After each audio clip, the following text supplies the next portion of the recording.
ఈ సిచ్యువేషన్లో మీరైతే ఏం చేసేవాళ్ళు?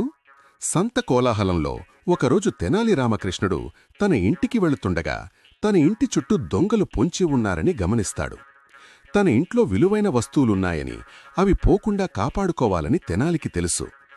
దొంగలు బయట పొంచి ఉన్నారని తెనాలికి అర్థమైంది. తెనాలి తన భార్యను పిలిచి బిగ్గరగా, భార్యా, దొంగలు మన ఇంట్లో పడతారని నాకు తెలుసు.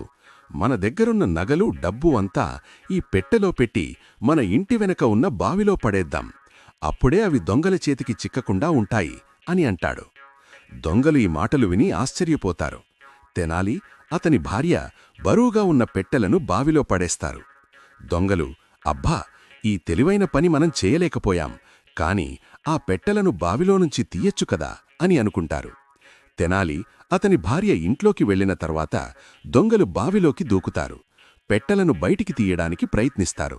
సరిగ్గా అదే సమయంలో తెనాలి తన సైనికులతో వచ్చి బావిలో ఉన్న దొంగలను పట్టుకుంటాడు. దొంగలు అవమానంతో తలలు దించుకుంటారు.